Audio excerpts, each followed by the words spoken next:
kepastian di dalam Tuhan. Kalau Tuhan bilang aku akan beri kepastian, Dia tidak pernah salah dan Dia tidak pernah pimpin kita di jalan yang salah. Dia juga adalah petunjuk itu sendiri, sebab firman-Nya berkata, akulah jalan. Jadi ada kepastian di dalam Tuhan.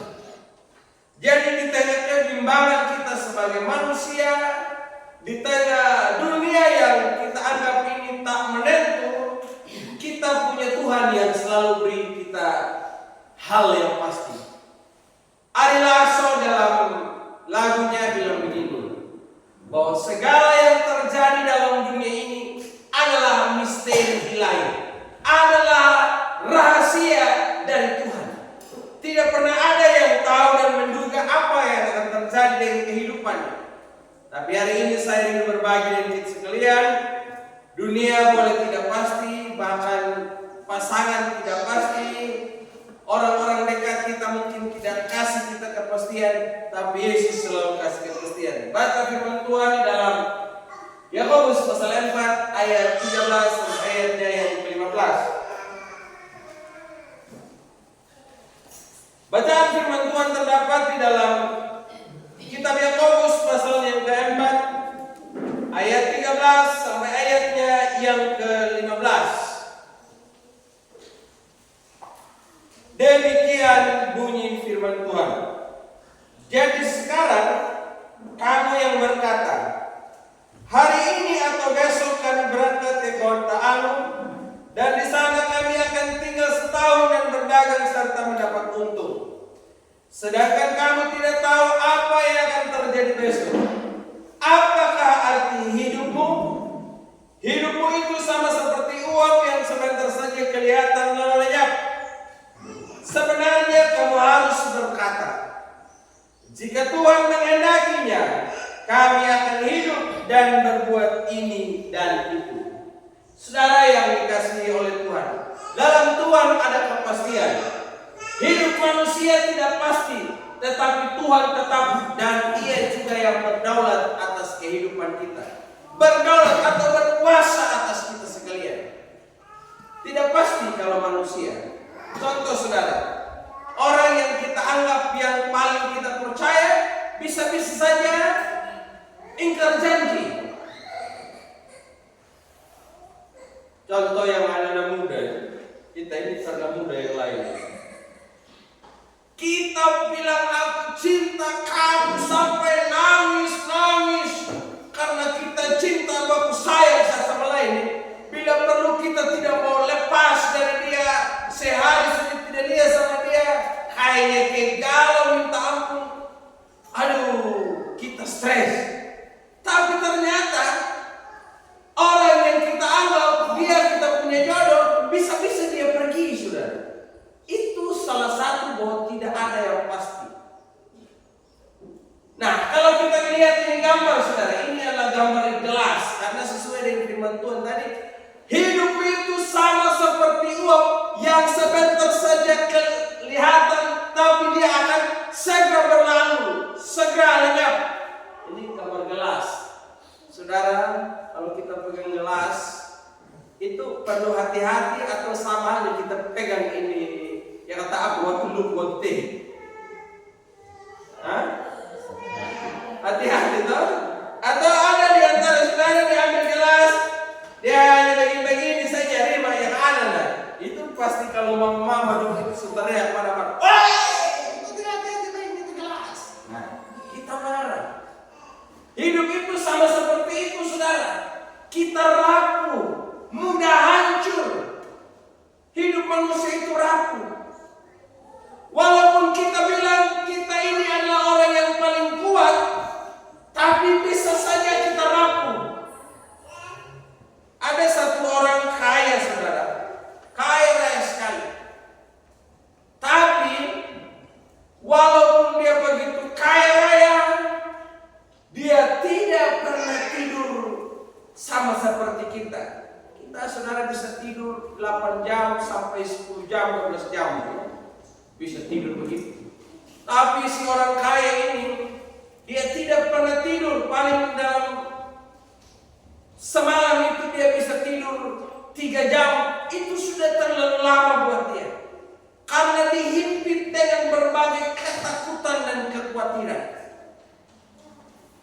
Padahal kita anggap orang yang kaya seperti itu, mereka akan hidup lebih nyaman dari kita, hidup akan jauh lebih bahagia dari handang pawanda. Tapi ternyata justru mereka itu tidak menikmati kepuasan dalam beristirahat. Itu adalah contoh bagi manusia juga itu adalah pribadi yang rapuh. Sebagaimana kita, tapi kita juga rapuh. Nah, apa yang harus kita lakukan sebagai umat manusia dalam keadaan yang seperti ini? Ya, dengan kita berserah pada Tuhan yang berdaulat atas kita. Contoh lain, kita buat perencanaan yang begitu bagus. Kita bikin program yang begitu mantap. Tapi bisa saja semuanya itu hanya sebatas program, hanya sebatas rencana, hanya sebatas keinginan. Tidak bisa kita capai. Siapapun dalam dunia ini, ada yang punya rencana. Di sisi lain dia berhasil, tapi ada juga rencananya yang tidak berhasil. Itulah manusia. Nah, bagaimana dalam kita menyikapi hal tersebut, saudara? Hanya dalam Yesuslah yang kasih kita kepastian. Dialah jaminan yang pasti. Yang kedua, saudara, kepastian orang percaya ada pada Tuhan. Sumber kepastian yang semu adalah dengan kita mengandalkan uang, harta, jabatan, dan kekuasaan. Sekarang ini kita lihat di media sosial, siapa sih yang tidak sanjung-sanjung sama Bapak Jokowi? Waktu dia masih menjabat, orang itu puji-puji sama dia sebagai orang yang begitu dekat dengan rakyat. Tapi ketika dia sudah selesai masa jabatannya, orang sudah mulai hina sana sini, gugat dengan ijazah palsu dan lain sebagainya. Itu membuat dia juga tidak nyaman, saudara. Orang hanya bisa hargai kita saat kita masih punya jabatan. Jadi kalau kita berpikir saya orang yang hebat, yang awalnya sementara kita masih punya jabatan, ya silakan kau bilang begitu. Tapi ingat bahwa jabatan itu bukan sesuatu yang kau bawa saat kau lahir dari kandungan ibu. Tapi itu akan bisa lepas dari kita. Jangankan jabatan, yang kita bawa keluar dari kandungan ibu saja bisa lepas dari kita. Contoh, kita punya rambut, saudara. Kalau kita lahir ada sedikit rambut, atau dia dengan dilungin, tapi rambut itu bisa musnah, saudara, waktu kita mulai dewasa. Akhirnya kita jadi botak. Jadi itu kita bisa lepas, saudara.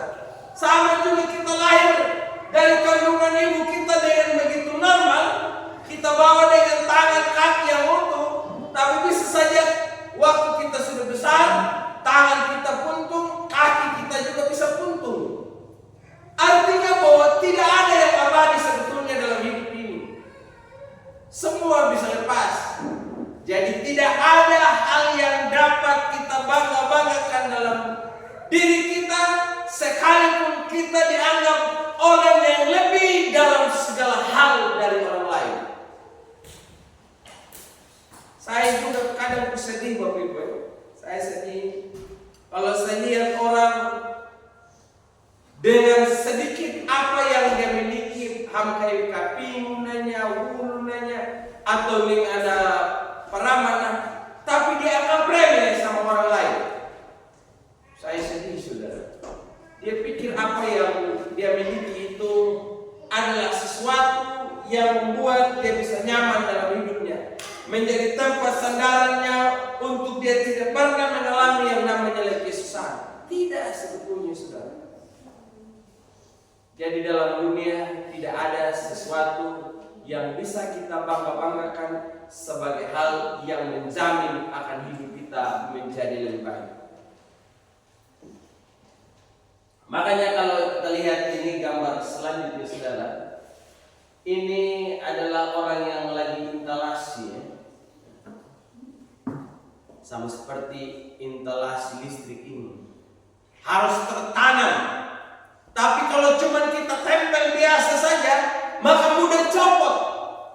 Tapi kalau kita tanam, maka dia akan menjadi kuat. Seperti contoh lain, itu TV di rumah saya saudara. Saya cukup tancapkan beberapa besi di tembok, lalu saya gantung, itu bisa aman. Coba kalau saya hanya gantung biasa ikat saudara, itu dia bisa bolak-balik, goyang-goyang, dia akan bisa copot. Nah, sebagai orang yang percaya kepada Tuhan, kalau kita tidak tertanam di dalam Tuhan, tidak melekat dengan Allah, tidak dekat dengan Tuhan, maka kita akan menjadi orang yang mudah kecewa dan putus asa. Makanya harus tertanam di dalam Tuhan. Gini tahu Bapak, hina muda bea lapa kecewa, hina muda bea lapa taliun menyemiri, hina muda bea lapa maruang menyemiri. Itu karena dia tidak benar-benar tertanam di dalam Tuhan.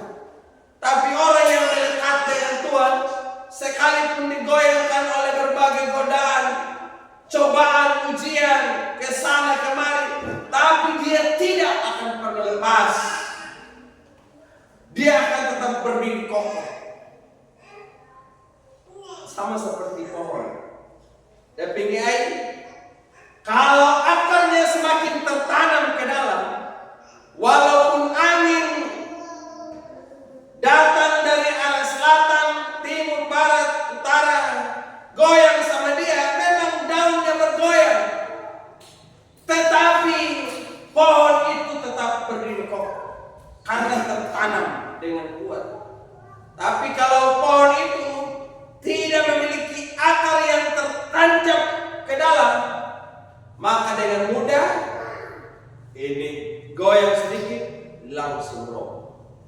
Hidup manusia seperti itu. Makanya di dalam kitab Mazmur dikatakan begini dalam Mazmur pasalnya yang ke-62 ayat yang kedua. Mari kita baca sama-sama. Dalam kitab Mazmur pasalnya yang ke-62 ayatnya yang kedua. Demikian bunyi firman Tuhan. Hanya dekat Allah saja aku tenang.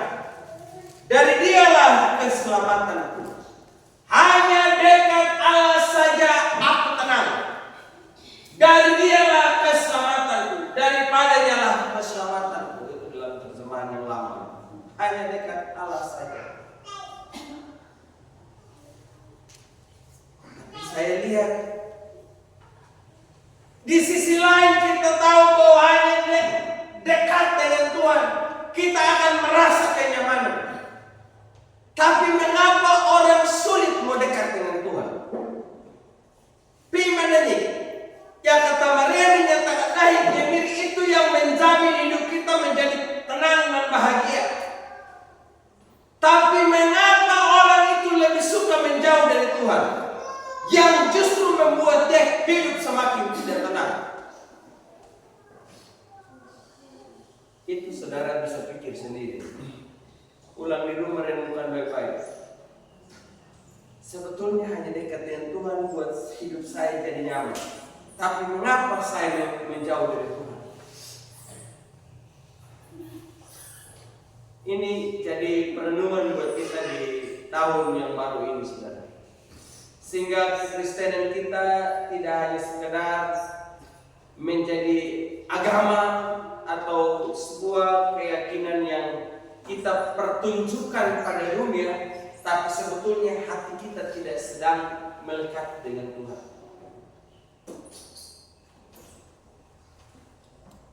Amin. Oh, jadi tenang-tenang semuanya. Dan yang ketiga saudara, kepastian dalam Tuhan memberikan ketenangan dan keselamatan. Saudara, waktu pelayanan Tuhan Yesus, ketika mereka berada di tengah laut, para murid menjadi histeris berteriak, "Tuhan, tolong kita binasa." Kadang kita berada di fase kita begitu panik dengan hidup ini. Oleh karena begitu beratnya persoalan, kita jadi panik. Kita tidak pernah menyadari bahwa Tuhan itu sedang berada bersama dengan kita. Para murid ini saat itu bersama dengan Tuhan, tapi bisa saja mereka lupa bahwa Tuhan itu adalah Allah yang berkuasa. Mereka bilang begini, "Kita binasa." Seakan-akan mereka bilang begini, bahwa Tuhan juga tidak sanggup, dan mereka juga akan binasa bersama dengan Tuhan. Mereka juga akan tenggelam bersama Tuhan. Padahal sebetulnya Dia adalah Allah yang berdaulat, Allah yang berkuasa, Allah yang sanggup mengatasi segala keadaan. Saat kita meletakkan segenap hidup kita di dalam Tuhan, maka Dia akan memberikan ketenangan. Jadi di saat saudara sedang galau, gelisah, itu berlari hanya pada Yesus saja.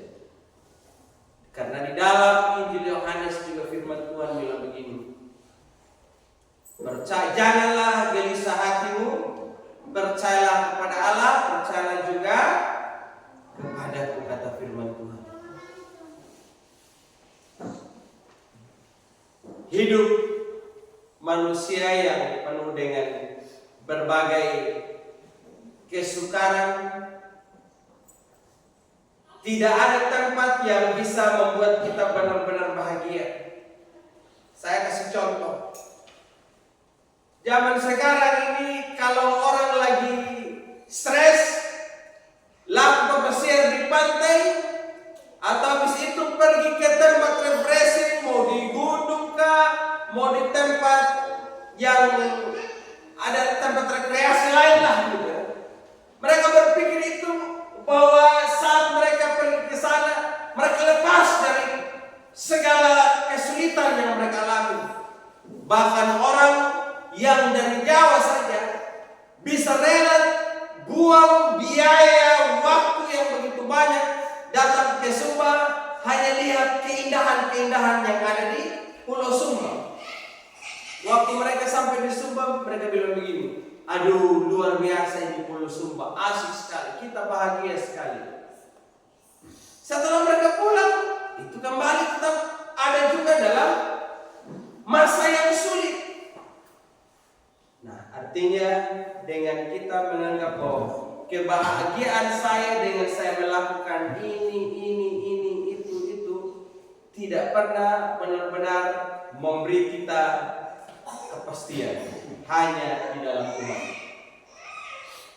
Saudara yang dikasihi Tuhan, mari kita lihat juga di dalam Yesaya pasal yang ke-26 ayatnya yang ketiga.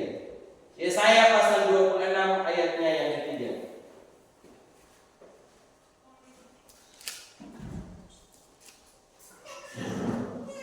"Aku Tuhan penjagamu setiap saat aku menyiramimu, supaya tidak ada yang mengganggunya, siang malam aku menjaganya." Oh, ini saudara, "Aku Tuhan penjagamu."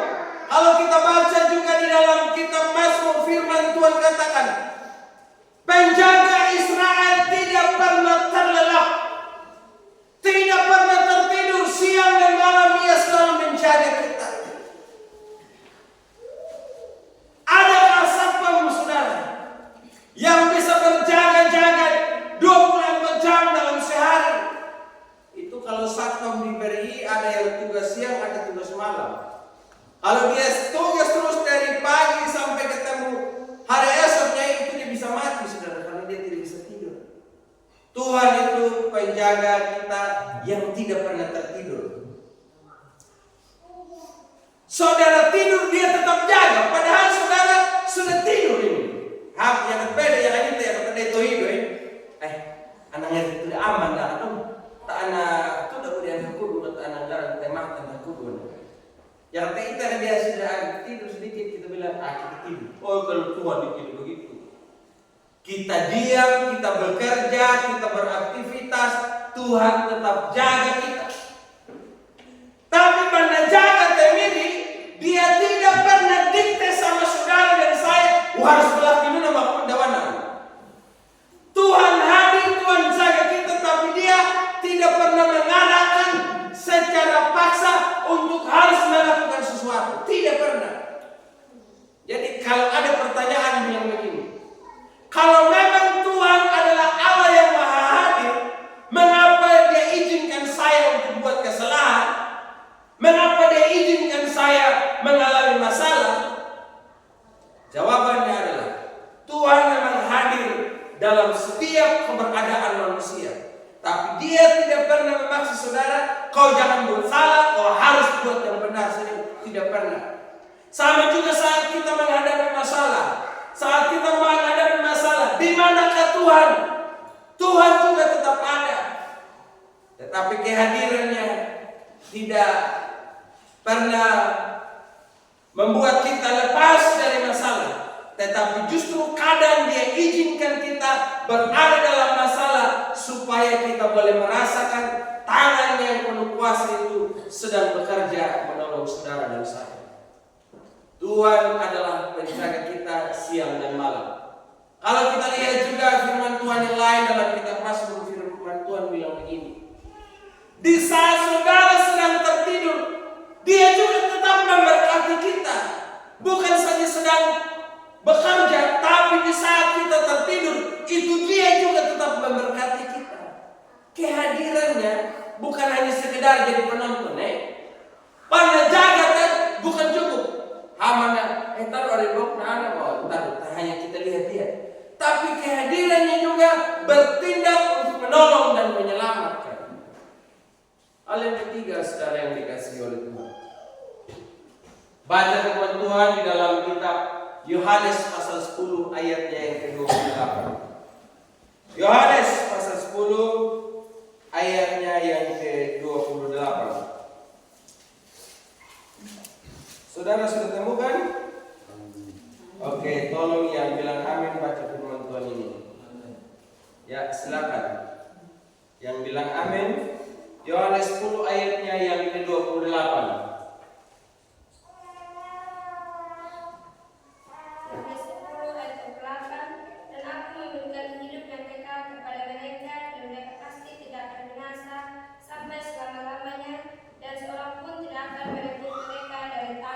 Nah, saudara.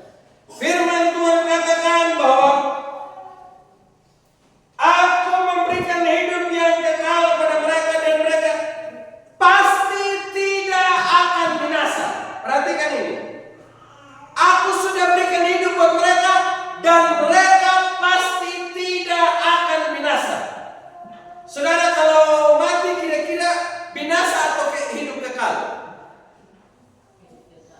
Siapa di sini yang yakin masuk surga? Yang tidak yakin masuk surga? Yang masih ragu-ragu? Masih ragu-ragu kok? Tidak. Apa yang membuat saudara yakin bahwa saudara benar masuk surga?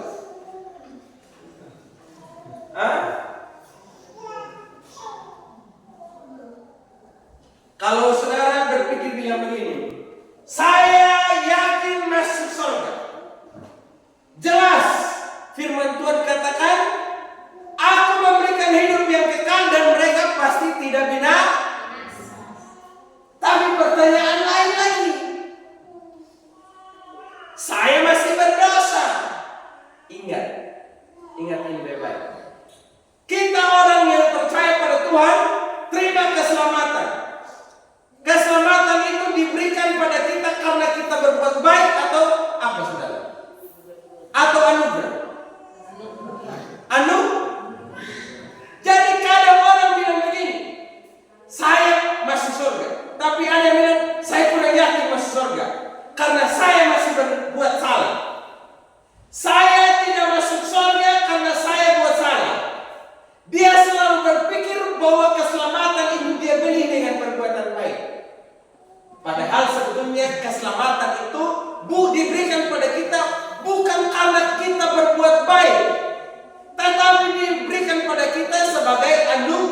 anugerah sebagai hadiah buat kita. Nah, kalau begitu kita jadi orang Kristen buat salah bebas saja. Hah? Kalau itu dikasih sebagai hadiah buat kita, apakah bebas saja? Tidak. Nah, orang yang diselamatkan oleh Tuhan, yang mendapatkan anugerah dari Tuhan, dia adalah orang yang menghargai kasih karunia itu. Sehingga orang yang mendapatkan keselamatan itu pastinya dia akan berbuat yang terbaik. Sebagai orang yang diselamatkan, maka dia pasti berbuat baik. Perbuatan baik itu bukan untuk supaya kita diselamatkan, tetapi perbuatan baik adalah buah dari keselamatan yang kita sudah dapatkan. Amin. Perbuatan baik bukan untuk mencari keselamatan, tetapi perbuatan baik adalah buah dari keselamatan yang kita sudah dapatkan di dalam Kristus. Nah, kalau begitu sekarang saudara yakin betul masuk surga toh? Yakin. Atau masih ragu-ragu lagi? Jangan ragu. Karena Yesus berkata, mereka pasti tidak akan binasa. Kalau orang lain atau agama lain masih bilang begini, semoga engkau mendapat tempat yang terbaik di sisi Allah, maka mulai hari ini jangan ada yang ucapan selamat begitu lagi di Facebook kalau ada orang meninggal,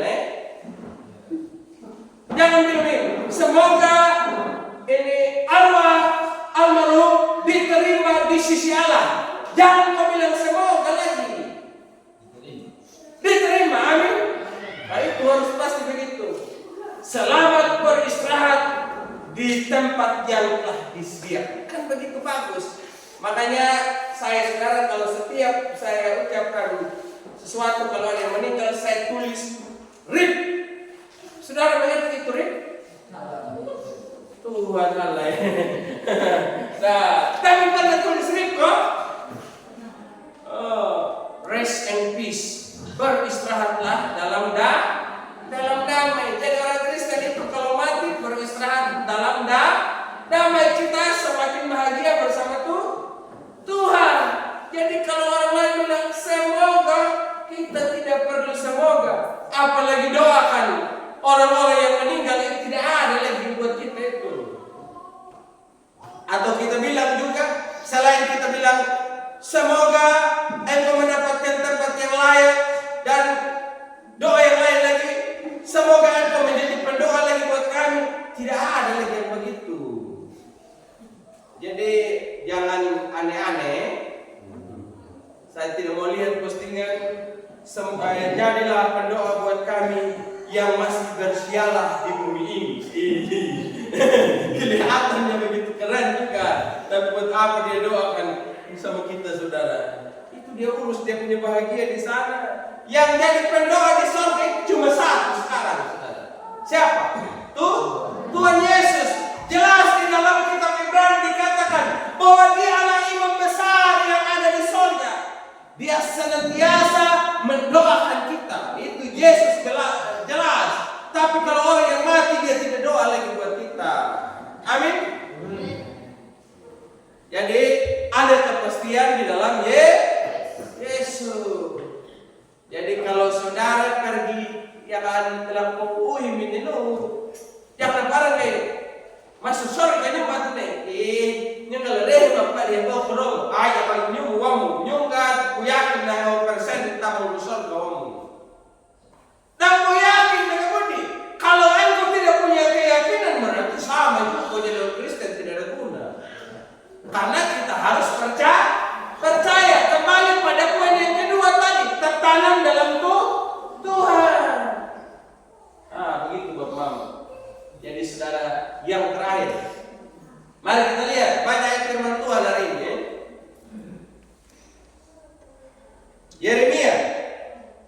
Ini ayat yang terakhir. Yeremia 29 ayatnya yang ke-11. Saudara sudah dapat firman Tuhan ini? Ya, di sebelah sini lagi yang baca ini ya. Tadi di sebelah kiri saya. Silakan baca. Yeremia pasal 29 ayat 11. Ini ayat hafalan buat anak sekolah minggu, saudara. Yeremia 29 ayat 11. Sebab aku ini mengetahui rancangan-rancangan apa yang ada padaku mengenai kamu.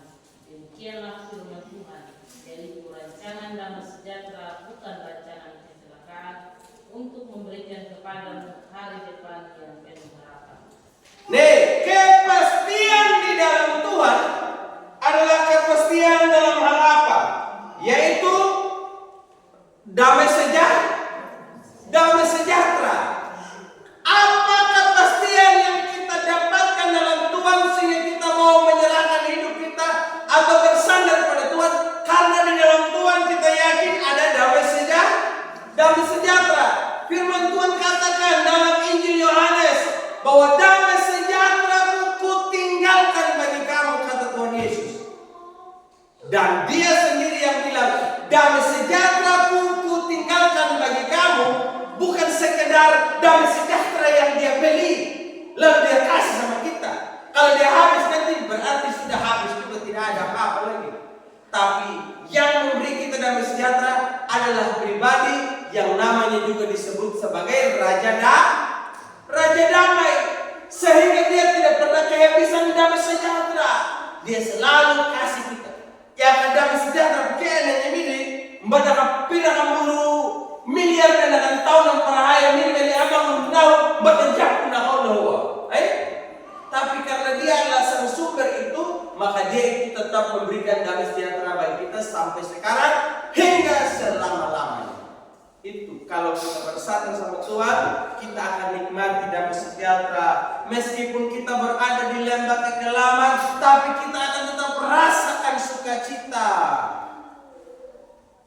Saudara pikir kira-kira muka saya ini muka penuh banyak masalah atau tidak terlalu banyak masalah? Anda bilang tidak ada masalah. Yang lain? Yang bilang saya ini banyak masalah. Tolong angkat tangan, lihat dari saya punya muka ini atau model itu. Saya ini orang yang punya masalah atau orang yang sedang bermasalah? Hah? Saya juga ini orang banyak masalah dan sedang bermasalah, saudara.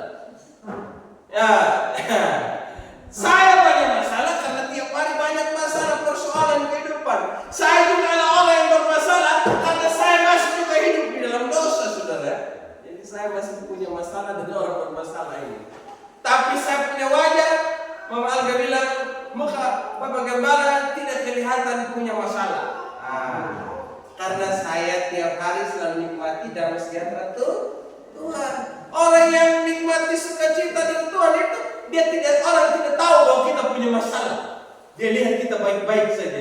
Hamnyum dengan masalah, hamnyum dengan kekurangan, hamnyum bahagia elun, baiknya dalam keluarga, bahagia elun. Tidak, saudara.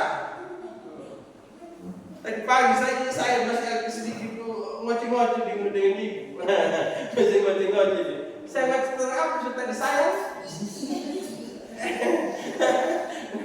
Nah, itu masalah apa tadi saya lupa. Tidak ada air kayaknya. Iya, masalah tidak ada air kayaknya. Ya. Saya bilang, kau jangan ngoci pagi-pagi, jangan kasih hilang bagusnya. Itu adalah masalah juga sebetulnya. Iblis itu terus mempengaruhi kita supaya kita kehilangan damai. Jadi sebetulnya tiap hari Tuhan merancangkan damai sejahtera, tapi iblis berusaha juga untuk kasih hilang damai. Tiap hari ada yang kasih hilang damai, gara-gara anak-anak, gara-gara anjing lewat, gara-gara ayam, gara-gara tidak ada air. Pokoknya macam-macam itu bikin kita kehilangan damai. Tapi kalau kita ada dalam Tuhan, kita akan tersukacita. Selanjutnya, saudara, bukan rancangan malapetaka atau kecelakaan. Nah, kepastian dalam Tuhan adalah Dia kasih damai sejahtera dan Dia jamin kita akan lepas dari malapetaka.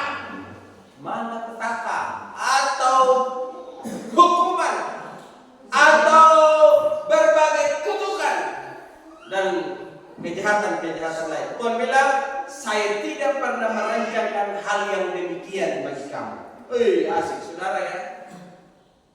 Kalau dalam dunia politik sekarang ini, nah tahu yang biasa kita duduk sama-sama ketawa dengan kita, tapi dia sedang berusaha musuh sama kita. Saya ketemu dengan beberapa orang politik, mereka bilang begini, dalam dunia politik tidak ada teman abadi dan tidak ada musuh abadi. Jadi kalau kadang ini kita kalau kumpul sama-sama dengan pejabat, saudara, kalau kita lagi bincang-bincang kita ketawa ini, tapi di sisi lain di balik ketawa bahagianya seseorang, kita ini lagi pikir ini orang ini bagaimana caranya supaya dia bisa hancur. Padahal kita ketawa sama-sama, tapi niat kami berusaha bagaimana menghancurkan orang lain. Nah itu kalau dunia, apalagi dalam dunia politik.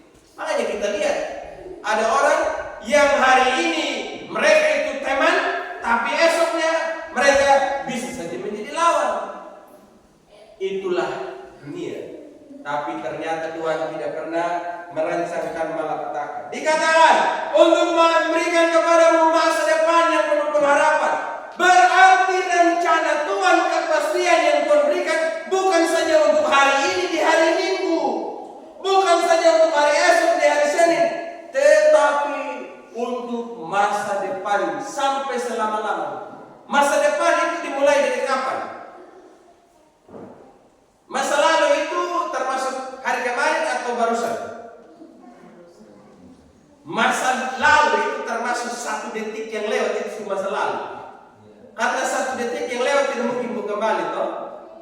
Masa depan itu termasuk 1 menit yang 1 detik yang akan datang, itu juga masa depan. Jadi masa depan kata firman Tuhan, mulai detik ini, besok dan seterusnya, aku akan selalu memberikan kepadamu kepastian. Jadi saudara, kalau kepastian yang Tuhan berikan bukannya kepastian untuk hari esok, tidak, tapi untuk 1 detik di depanmu Tuhan sudah memberikan kepadamu. Dan apa yang Tuhan berikan adalah yang terbaik bagi kita sekalian. Nah, dari kita menyadari hal ini saudara, maka kita sebagai orang yang percaya kepada Tuhan hendaknya menyandarkan segenap hidup kita kepada Dia. Sebab hanya di dalam Dialah kita dapatkan kepastian. Dunia boleh berubah, tapi Yesus tidak pernah berubah. Apa yang dikatakannya ya dan amin, dan pulanglah dengan membawa kepastian tanpa kau ragu-ragu lagi.